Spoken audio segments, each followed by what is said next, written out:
manifestações. Estamos tratando do tema da predestinação, entendida como dupla predestinação, tanto para a salvação quanto para a perdição. Meu propósito é ler alguns textos da Palavra de Deus, alguns que eu classifiquei como a favor da ideia da dupla predestinação e outros contra. Eu vou começar. Você sabe que aqui o nosso propósito é sempre ser o mais claro possível.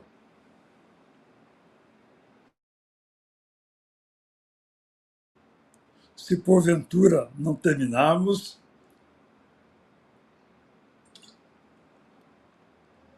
prosseguimos depois. Samir, não é só a tecnologia que falha, não. Às vezes, alguma outra coisa, ao longo do tempo não falhou. Fui começar a falar, falhou. Mas estou tranquilo, nada a nos preocupar. 2 Timóteo 1, 8 a 10. 2 Timóteo, estou aqui também abrindo já na versão Prazer da Palavra. Estou lendo de propósito uma versão tradicional, no caso a NAA, e depois na Prazer da Palavra. Leio então 2 Timóteo 1, 8 a 10. Portanto, não se envergonhe do testemunho de nosso Senhor, nem do seu prisioneiro, que sou eu. Pelo contrário, Paulo escrevendo, participe comigo dos sofrimentos a favor do Evangelho, segundo o poder de Deus, que nos salvou e nos chamou com santa vocação, não segundo as nossas obras, mas conforme a sua própria determinação e graça, que nos foi dada em Cristo Jesus antes dos tempos eternos e manifestada agora pelo aparecimento de nosso Salvador, Cristo Jesus. Ele não só destruiu a morte, como trouxe à luz a vida e a imortalidade mediante o Evangelho. Então, na Prazer da Palavra está assim: não tenha vergonha de pregar sobre o que Jesus fez por você. Não tenha vergonha de mim por estar preso em Roma. Lembre-se de que estou sofrendo por causa do Evangelho que o Deus eterno nos anunciou e nos chamou para anunciar. Você sabe que o Deus eterno não nos salvou porque éramos merecedores, mas por causa da graça que, por livre e espontânea vontade, ele nos concedeu por meio de Cristo Jesus. Quando veio a esse mundo, o nosso Salvador acabou com o terrível poder da morte e nos deu a vida eterna. Esse texto, por conter a palavra antes da fundação do mundo, por conter a palavra determinação, é utilizado para justificar a ideia da predestinação. Você, sinceramente, acha que esse texto está falando aqui de predestinação ou está falando da alegria do Evangelho? Ou está falando de como devemos, sem nenhum tipo de medo, anunciar o Evangelho? Porque sempre que lemos um texto, são duas regras, entre outras, que não podemos esquecer. A primeira é: qual é a intenção do autor? O autor não está falando aqui de predestinação. Ele está falando aqui sobre a pregação do Evangelho. Não podemos derivar uma teologia a partir de uma palavra. Aí vem um segundo princípio. Temos que ler antes e depois o texto. Por isso que eu sempre aqui nunca leio um versículo só, mas o que vem antes e o que veio antes e o que vem depois. Então esse é um texto que nos convida à reflexão. Eu fui nos livros e sites da ideia da predestinação, eles usam esse texto, 2 Timóteo 2, 8 a 10, mas acredito que ele não se aplica a este conceito, segundo Timóteo 1, 8 a 10, como acabamos de ler. O segundo texto, utilizado pelos predestinacionistas, é João, entre outros, há muitos, na verdade, João 17, 12. Vou ler para você. Quando eu estava com ele, Jesus, fazendo sua oração, chamada oração sacerdotal, guardava-os no teu nome que me deste, e eu os protegi, e nenhum deles se perdeu, exceto o filho da perdição, para que se cumprisse a Escritura. O que é esse para que se cumprisse a Escritura? Vou ler então na versão Prazer da Palavra. Estou tomando esse cuidado de ler primeiramente o texto tradicional que nós todos conhecemos e depois na Prazer da Palavra, onde nós lemos em João 17, 12 assim. Pai, a ti que és santo, peço que os guardes no teu grande amor, guarda-os para que sejam unidos como se fossem um, como nós somos um. Estou lendo um pouquinho antes. Enquanto estive com eles, agora então o verso 12, eu os guardei com o nosso amor, eu os protegi. Por isso todos continuam comigo, exceto aquele que vai se perder, como teus profetas anunciaram nas Escrituras, como lemos no Salmo 41, 9, e elas não falham. Esse texto nos fala, Salmo 41, 9, de um amigo que iria trair o amigo. É basicamente isso. Então, o texto não está falando da perdição, não está dizendo que obrigatoriamente tinha que ter alguém que iria trair Jesus. Esse é o cuidado que temos que tomar para não fazer a Bíblia falar o que ela não fala. Qual é o foco de Jesus aqui? O foco é: nenhum daqueles a quem salvaste se perdeu, exceto aquele que escolheria a tragédia de negar a Jesus. Então, não quer dizer que Judas estivesse predestinado a negar a Jesus. Não quer dizer que Judas não tivesse escolha. Esse é o ponto que temos que ter em mente. Terceiro texto, o mais importante, o mais citado, e vale a pena lermos bem devagar. Abra aí, você tendo a sua Bíblia, em Romanos,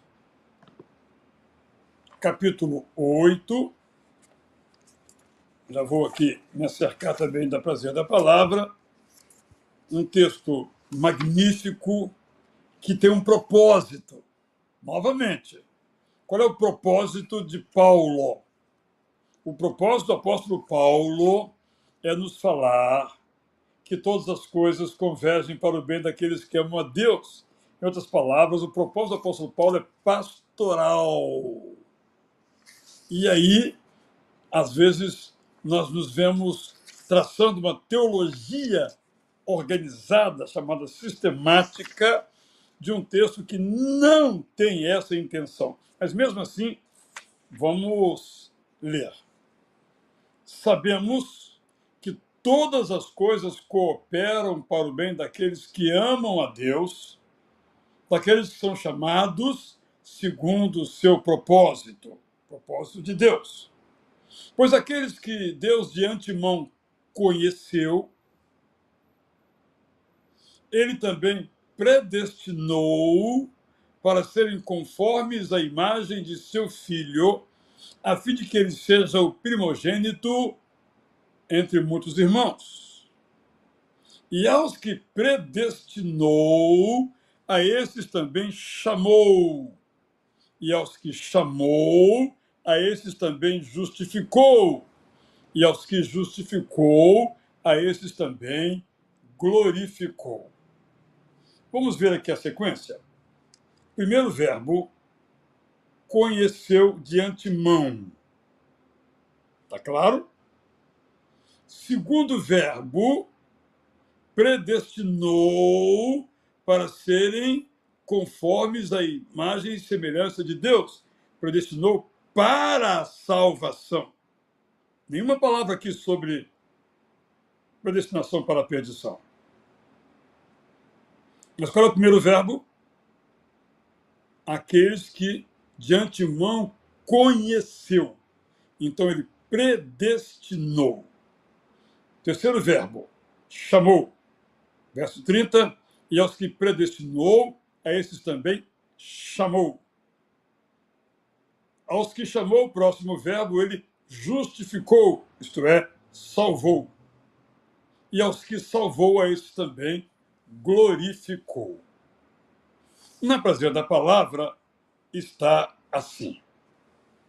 É maravilhoso saber que o Deus eterno faz com que todos os acontecimentos da nossa vida contribuam para o bem daqueles que o amam.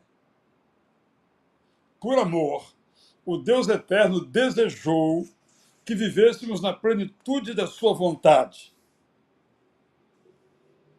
Como aceitamos o seu convite, o Deus eterno começou conosco um relacionamento planejado para que a nossa vida seja como a de Jesus Cristo, a quem devemos imitar, como nosso irmão mais velho que ele é. Fomos desafiados a essa nova vida, plena de perdão e segurança. Então, é disso que estamos falando aqui. De novo, a versão prazer da palavra destaca o propósito. Mas deixemos de lado a prazer da palavra e vamos voltar aqui ao texto na tradução tradicional comum a todas as Bíblias literais. Qual é a ordem aqui? Ficou claro, né? Primeiro, prévio conhecimento de Deus. Ele olhou para mim, olhou para você. Antes de qualquer outra coisa. Antes de nos salvar, ele olhou para mim, olhou para você. Tendo olhado para mim, olhado para você, tendo conhecido quem nós somos, a nossa história, nosso desejo, nosso jeito de ser, nosso propósito, nosso modo de viver, ele então nos predestinou. Ou podemos incluir aqui, embora não esteja no texto, para ficar bem claro, tem que ser honesto, ele viu a nossa escolha. Então ele disse, carimbou a nossa salvação, porque escolhemos amá-lo. Este é um ponto muito importante para entendermos essa doutrina. Eu estou seguro que mesmo aquele que tem uma visão diferente e acha que há essa dupla predestinação, não tem como ignorar. Primeiro, que aqui não se fala em predestinação para a perdição, para a morte. Só fala da predestinação para a salvação. Claríssimo aqui. Acho que não há nenhuma dúvida. Também está claro que ele primeiro conhece. Então ele faz isso com base no conhecimento prévio que ele tem, chamado também de presciência de Deus. E depois os outros elementos desta linda palavra do apóstolo Paulo. Agora vamos ao capítulo 4, versos 1, 4 a 6. Nunca temos esse cuidado aqui, estou repetindo, de não pegar uma linha, uma palavra só. Antes da fundação do mundo, Deus nos escolheu nele para sermos santos e irrepreensíveis diante dele. Falando aqui quem? Aos salvos, correto? Em amor, nos predestinou para ele, para sermos adotados como seus filhos por meio de Jesus Cristo, segundo o propósito de sua vontade, para o louvor da glória de sua graça que ele nos concedeu gratuitamente no amado, que sabemos que é Jesus Cristo.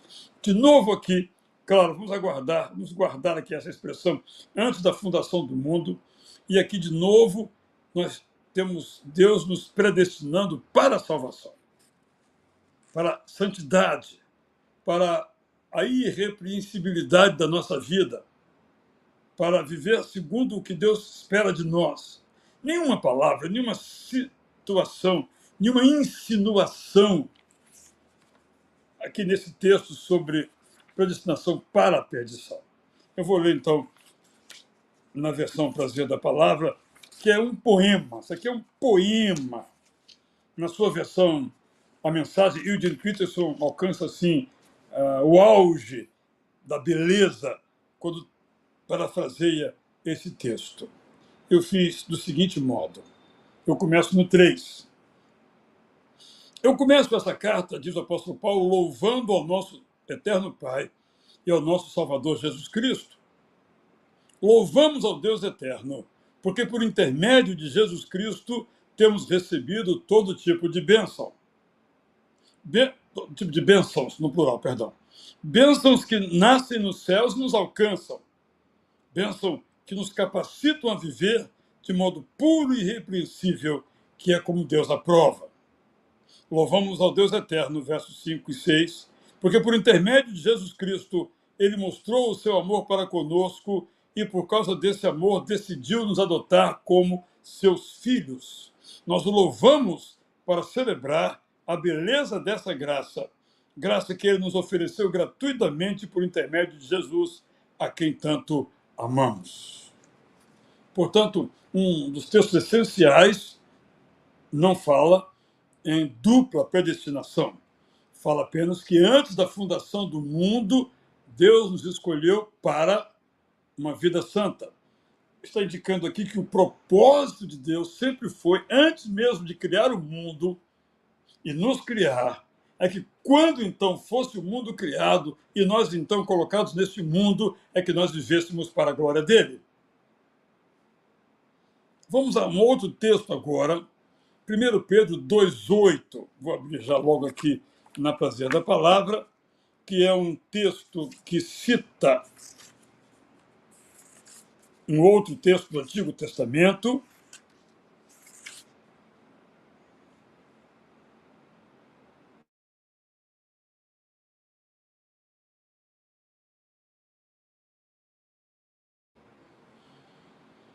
Primeiro Pedro 2,8. É uma continuação. E pedra de tropeço e rocha de ofensa. São estes os que tropeçam na palavra, sendo desobedientes para o que também foram destinados. Aqui, Pedro está falando daqueles que recusaram a salvação. Leio agora, na Prazer da Palavra, 2,8. Para vocês que creem, começa um pouco antes, essa pedra é mesmo valiosa, depois de citar aqui, pois Jerusalém, a pedra principal de esquina, etc. No entanto, para os descrentes, a situação é outra. Como também está na Bíblia, a pedra rejeitada na construção se tornou a pedra principal. Ao rejeitarem essa pedra, as pessoas tropeçaram. Na verdade, tropeçaram na palavra de Deus ao desobedecer. Todos vão arcar com as consequências da desobediência. De novo, esse texto aqui usado, sendo desobedientes para o que também foram destinados. A desobediência de Adão e de Eva, que é o protótipo da nossa desobediência, ocorreu no primeiro casal e em nós por uma decisão. Houve uma tentação por parte de Satanás, como acontece conosco, e o primeiro casal decidiu. Não estavam predestinados a pecar. Deus não predestinou o mundo para pecar. Seria absolutamente inconsistente Deus criar esse mundo tão maravilhoso, que às vezes nós estragamos, para que nós então pecássemos, o rejeitássemos, e ele então sacrificasse seu único filho para nos salvar. Não faz o menor sentido. Nenhum sentido. Deus criou o mundo belo, está no capítulo 1, e colocou o ser humano para cuidar desse mundo belo. Mas tentado, o ser humano disse, eu não quero. E arcou com as suas consequências. Toda desobediência tem as suas consequências. Agora vamos a um outro texto. Romanos 9, 22 a 23. Já vou recolher aqui a minha versão também, para lê-la na hora própria, não ficar procurando aqui, não é verdade? Mas eu não quis colocar na minha tela, como estou lendo na Bíblia tradicional, porque eu quis folhear aqui na hora de propósito. Foi algo que eu planejei, eu poderia ter feito diferente, andarmos mais rápido. Eu não quero que andemos rápido, quero que andemos bem. Romanos 9, 22 a 23.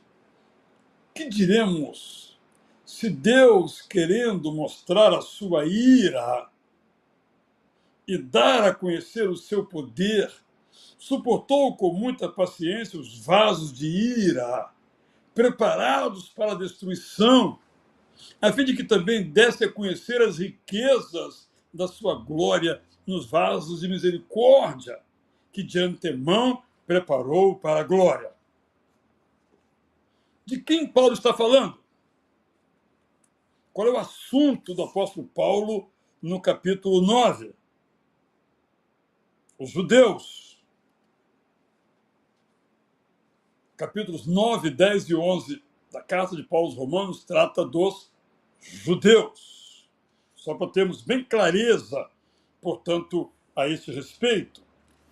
Na primeira perícope, Romanos 9, 1 a 5, os habitantes de Israel têm uma linda história, diz Paulo. Na segunda perícope, Romanos 9, 16 a 18, o apóstolo Paulo diz que nem todos os biologicamente israelitas são espiritualmente israelitas. Na outra perícope, onde está o nosso texto, Romanos 9, 19 a 29, falando sobre o poder de Deus, o apóstolo diz: não discutamos com o Deus eterno. Agora, então, nós vamos ler aqui como ficou esse texto na prazer da palavra. O Deus eterno trabalha para a salvação de todos os povos. Ele escolheu os habitantes de Israel para ser seu povo, mas não abandonou os outros povos. Ele é justo com todos e respeita a escolha que fazem, seja para a salvação, seja para a perdição. Portanto, ele chamou tanto os israelitas quanto os cidadãos do mundo inteiro para a salvação. Ele criou todos para uma vida digna. Esse é o sentido do texto.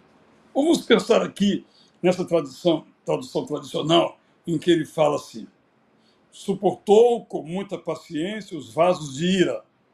Isto é, vasos de ira são todos aqueles que rejeitam o amor. Ira é o oposto de amor, amor de Deus. A ira humana é uma resposta ao amor de Deus. Preparados para a destruição. Isto é, aqueles que escolhem a destruição, a fim de também poder ser conhecido naqueles que escolhem a salvação com a riqueza da glória de Deus. Muito claro o texto a esse respeito. Primeiro, Paulo está falando dos judeus. Especificamente o tema aqui são os judeus. Eu, então, irmãos, fiz uma pesquisa, entrei nos espaços territoriais do calvinismo predestinacionista duplo, os textos mais por eles empregados, e os li aqui agora. Acho que os irmãos concordarão comigo que a escolha que eu fiz não foi minha, foi a dos proponentes da ideia da dupla predestinação. E penso ter ficado honestamente claro que essa ideia não é o propósito de nenhum desses textos, que, portanto, não afirma isso. Há outros textos que afirmem, é uma outra conversa, mas eu selecionei aqueles usados pelos defensores da ideia da predestinação a esse respeito. Qual é o problema aqui? Esse é o problema que eu estou enfrentando e por isso decidi fazer a Bíblia Prazer da Palavra.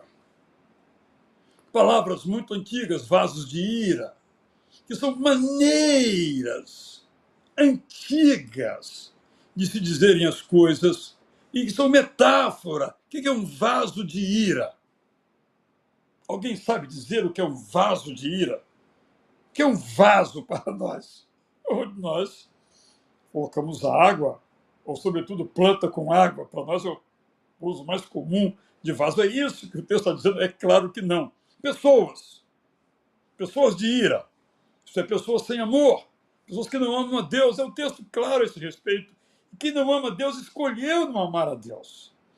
Mas eu também selecionei alguns textos claramente contrários à ideia da dupla predestinação. Vamos a eles. O primeiro texto é 1 Timóteo 2, 3 a 4, que você já tem aí na sua tela. Mas antes vou abrir aqui na prazer da palavra, que eu quero em seguida ler esse texto então para nós. Diz Paulo: isso é bom e aceitável diante de Deus, nosso Salvador, que deseja que todos sejam salvos e cheguem ao pleno conhecimento da verdade.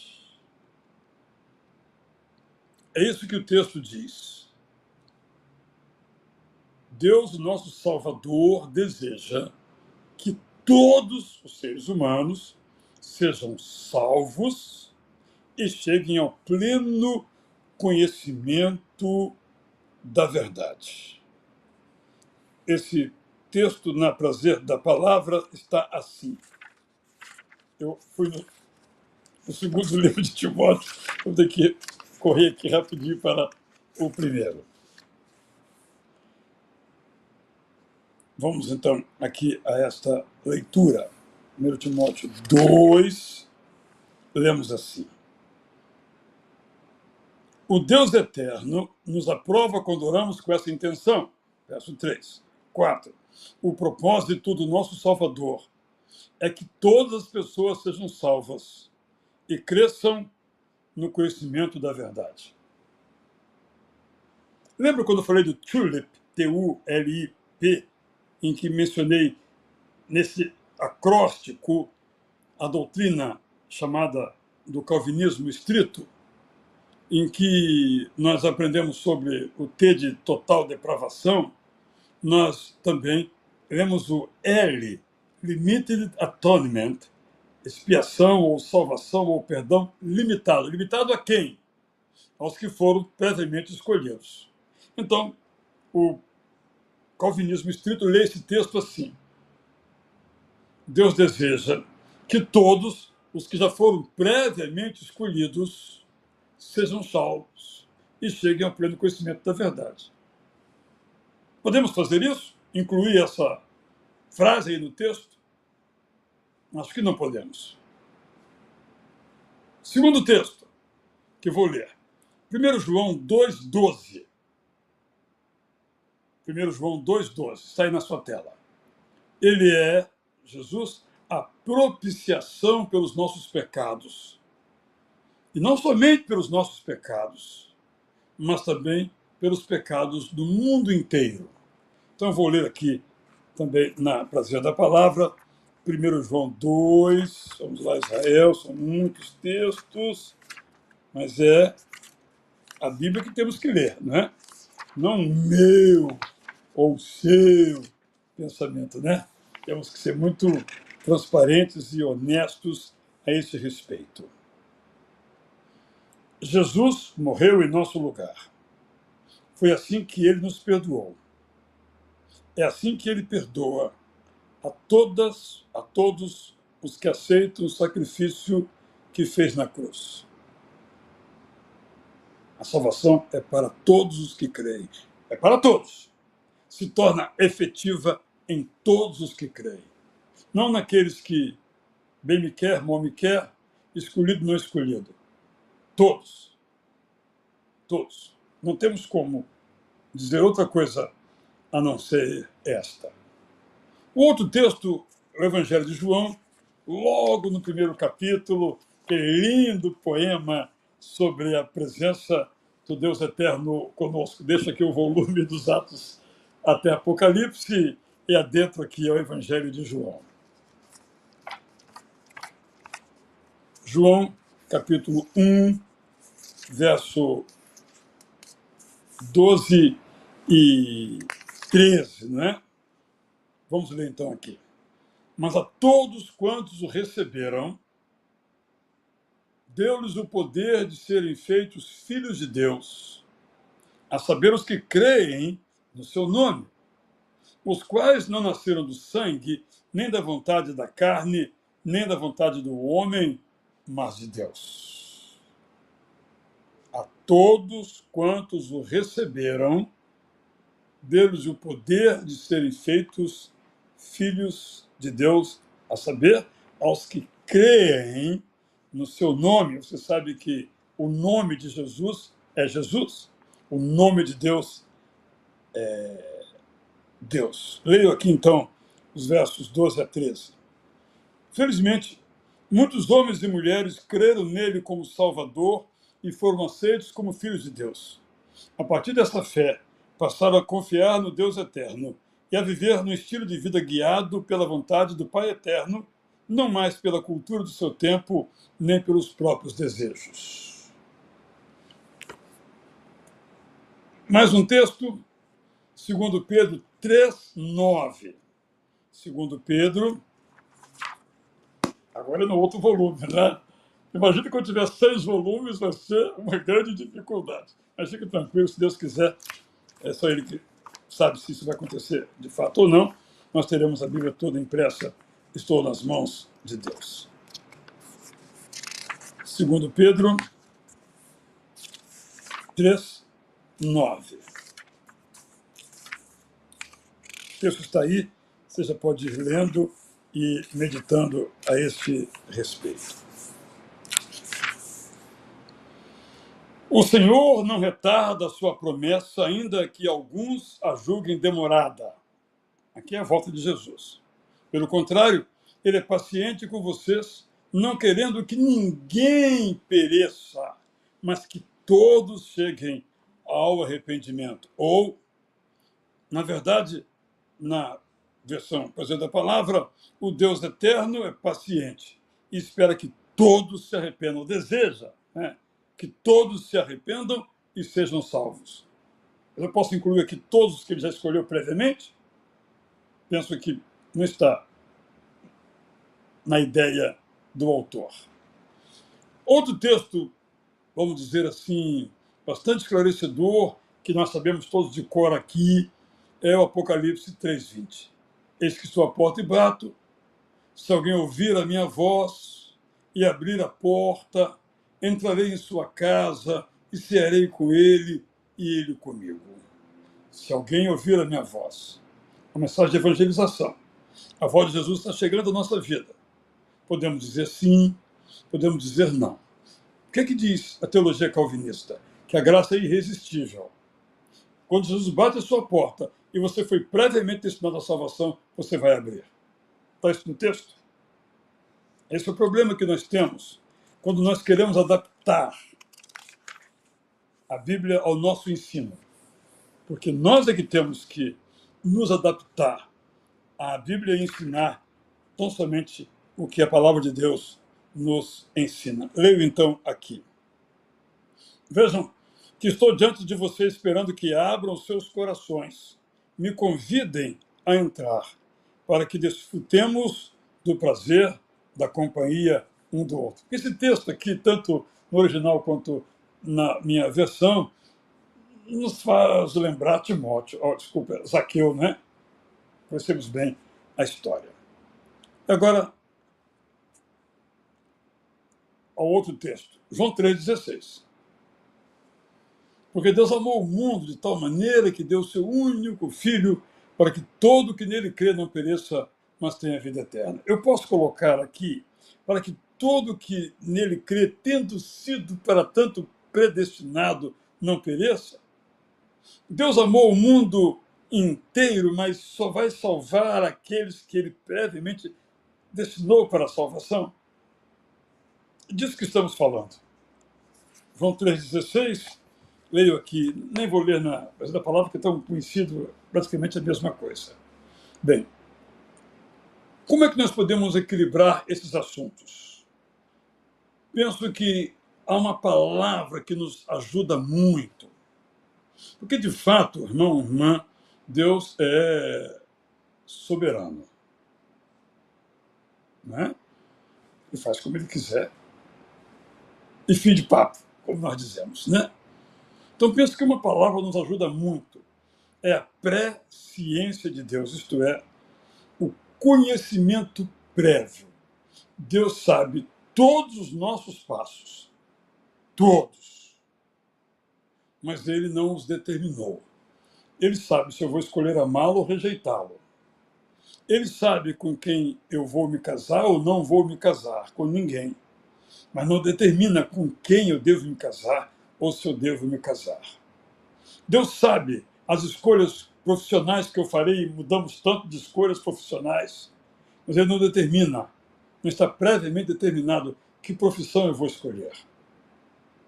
Ele sabe quantos filhos eu vou ter ou não vou ter, mas ele não determina que eu vá ser pai ou mãe ou não vá ser. São escolhas livres que nós fazemos. Eu vou fazer mais uma depois sobre se realmente somos livres, mas é um outro assunto posteriormente. Então, vou ler. O primeiro texto sobre este assunto é 1 Pedro 1, 1 a 2. Vou ler aqui. 1 Pedro 1, 1 a 2. Vou abrir também aqui. Praticamente abri em cima dessa vez, né? Então, ainda bem, né? Porque eu fiquei procurando muitas vezes aqui, né? E vamos então a 1 Pedro 1, 1 a 2. Pedro, apóstolo de Jesus Cristo, aos eleitos que são forasteiros da diáspora, no Ponto, na Galácia, na Capadócia, na Ásia, na Bitínia. Eleitos segundo a presciência de Deus Pai, em santificação do Espírito, para a obediência e a aspersão do sangue de Jesus Cristo, que a graça e a paz lhes sejam multiplicadas. Queridos irmãos, quem lhes escreve é Pedro, apóstolo de Jesus Cristo. Eu me dirijo a vocês que, por causa da perseguição, vivem agora como refugiados no norte do Império Romano, Turquia, em regiões como Ponto, Galácia, Capadócia, Anatólia e Bitínia. Como vocês foram salvos pelo Deus Eterno, por causa do imenso amor dele, e separados pelo Espírito Santo, para continuarem firmes na fé e proclamarem o perdão oferecido na cruz de Jesus Cristo. Oro para que todos vocês sejam fortalecidos cada vez mais na fé, por intermédio da graça e da paz que Jesus concede. A minha versão, ela colocou ênfase no propósito. É uma saudação. E no original, usa-se a palavra presciência. Ele escolheu com base na sua presciência, no prévio conhecimento que ele tinha da decisão que você e eu iríamos tomar. Esse conceito, portanto, de presciência é muito valioso. O Salmo 139, 16 diz: os teus olhos viram a minha substância ainda informe, e no teu livro foram escritos todos os meus dias, cada um deles escrito e determinado, quando nenhum deles ainda existia. Esse texto é muito interessante, porque ele pode ser usado nos dois sentidos, tanto para defender uma coisa quanto defender outra. Mas, de novo, nós temos que entrar aqui no propósito. Aqui é uma exaltação ao amor cuidadoso de Deus para conosco. Não podemos derivar daí uma teologia, por mais simpática, agradável, bonita que ela seja. Eu vou ler também aqui, na Prazer da Palavra, esse mesmo verso que não está ainda disponível, mas se Deus quiser, estará em setembro. Mas é Ele quem sabe. Quando eu era apenas um embrião, tu sabias como eu seria, que tamanho teria, quantos anos viveria, como tomaria cada decisão. É isso que o poeta bíblico está falando. Não temos como derivar uma teologia predestinacionista com base num poema que tem um propósito, que é o seguinte: meu irmão, eu cuido de você, diz o Deus eterno. Eu sei tudo sobre você, tudo sobre você. Então fique tranquilo, que eu vou dar um jeito nesse problema. Essa é a mensagem. Não podemos fugir da mensagem.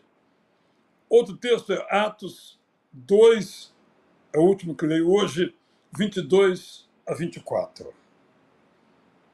Israelitas, é Pedro falando, escutem o que vou dizer.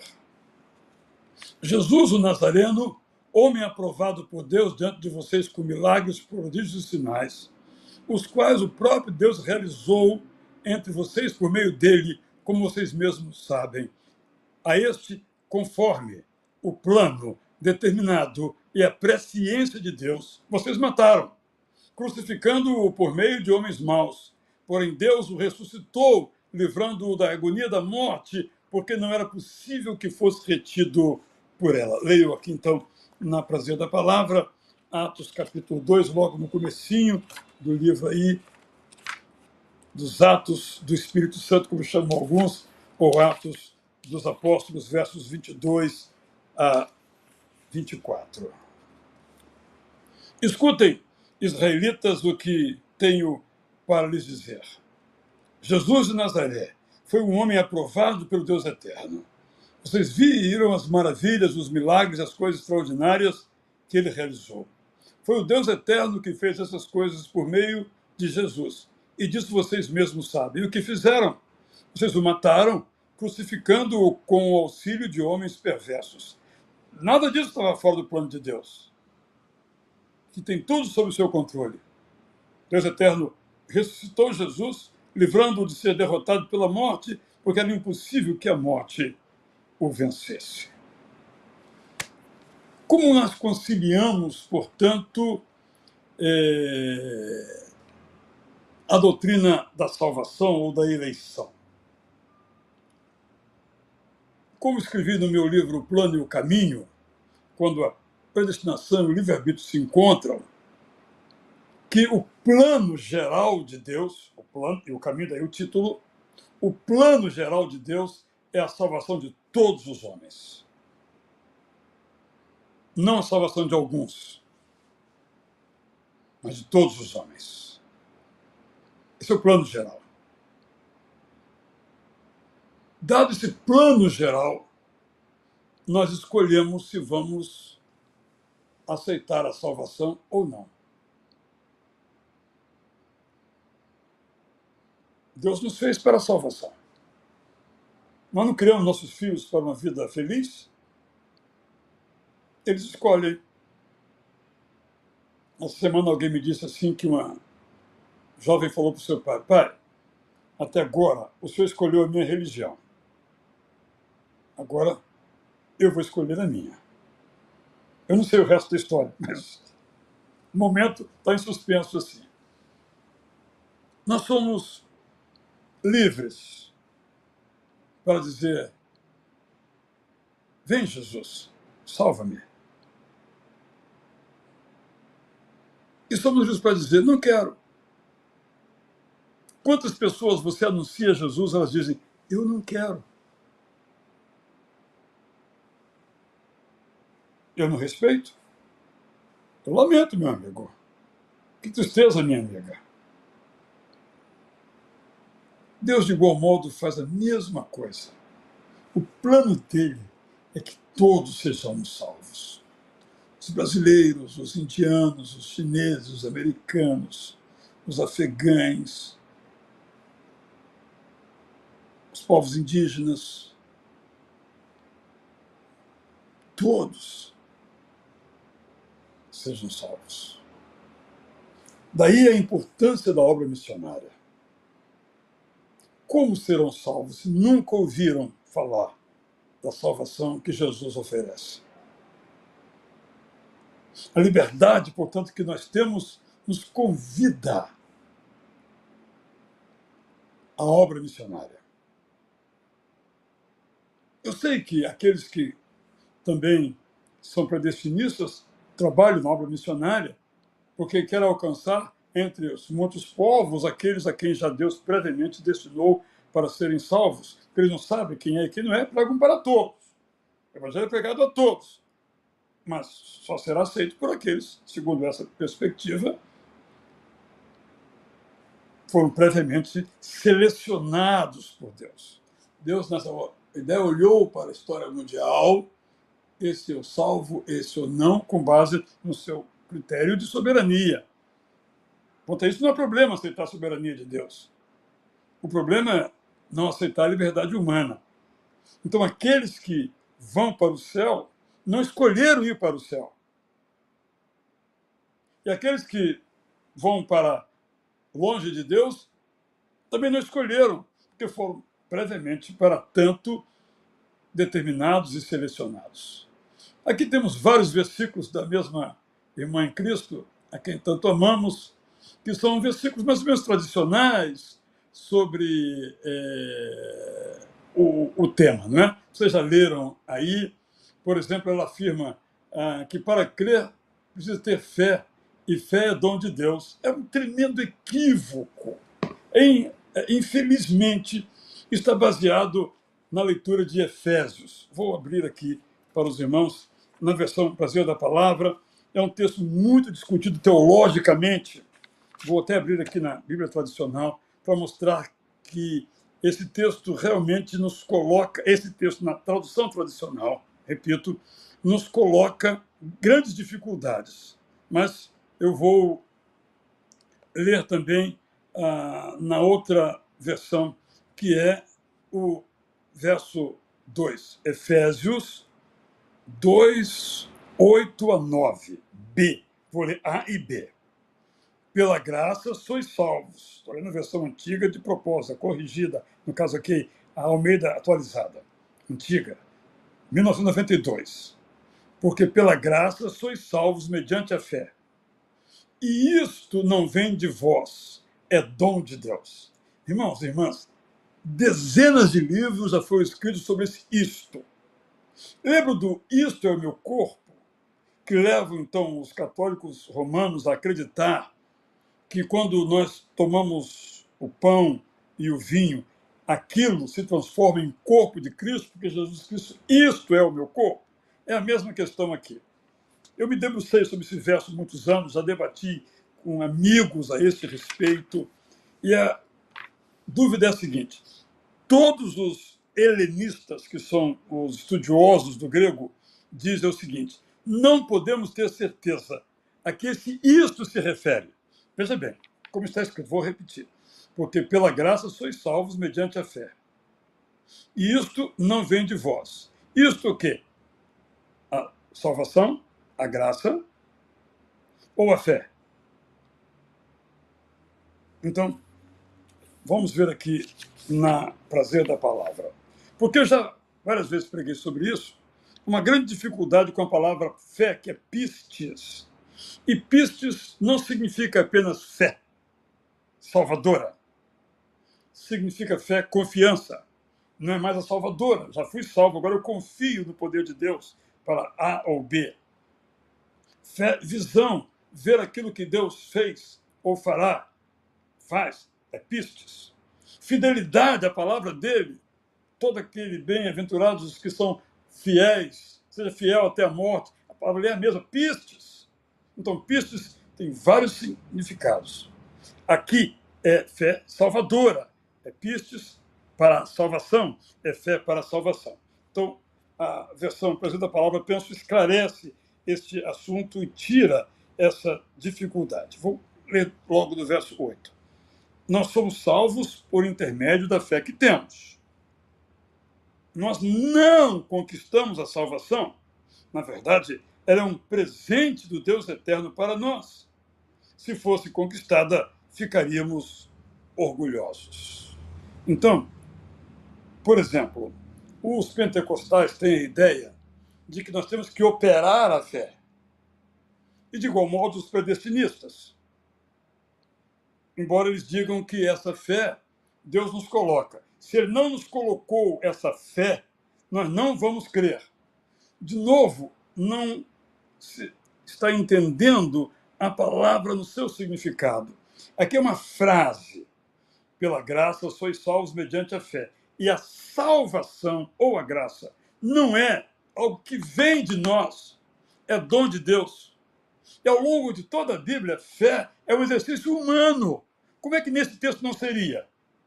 Como é que nesse texto é algo que nos é dado como é dom? Você vai encontrar na lista dos dons espirituais a palavra fé.